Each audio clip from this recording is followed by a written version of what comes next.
Hello students, let's see the question here.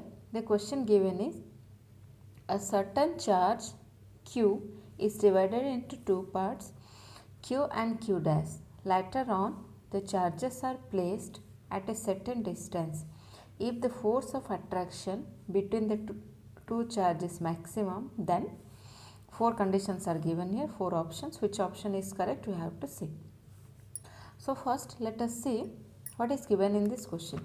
In this question it is given that charge Q is divided into two parts. That means charge capital Q can be written as sum of the two charges, that is small q plus q dash. So here we have written capital Q equal to Q plus Q dash.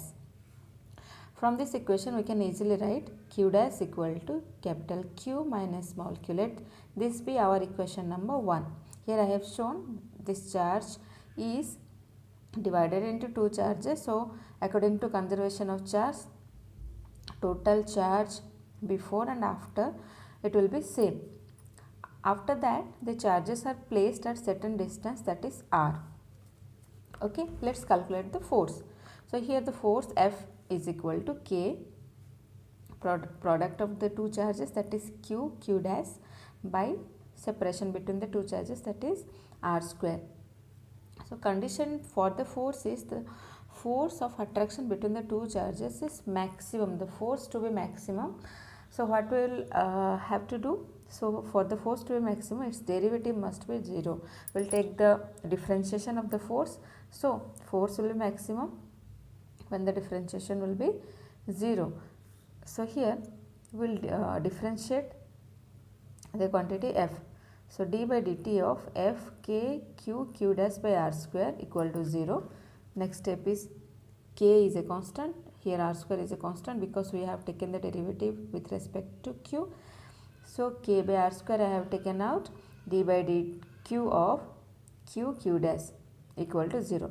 Next K by r square d by dq of, in place of Q dash I can write capital Q minus small q. So here I have written Q capital, in place of Q dash I have written Q minus q equal to 0. So if we will take K by r square to the right side, we will get d by dq multiplied it q into capital Q minus q into q square equal to 0. Okay. So differentiate this with respect to Q. What we will get? We will be living with capital Q minus q square differentiation 2q equal to 0.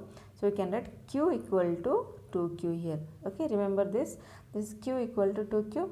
Next we will go for the next step.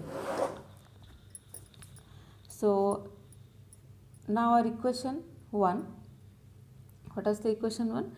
In equation 1 we had Q dash equal to Q minus Q. Okay, so this you can see here, Q dash equal to Q minus Q. So here I will put the value of capital Q. What is capital Q I got? Here you see capital Q equal to 2Q. Okay, so in place of capital Q I have put 2Q minus Q. So what I got? I got Q dash equal to Q. Now what I will do? I will take the ratio. It is asked in the four options. So here you do one thing, Q divided by Q dash you do here. Okay, bring Q dash to this side. What will get? 1. Q by Q dash equal to 1. So out of the four options, now we can see which option is correct. Second option is correct, that is Q by Q dash equal to 1.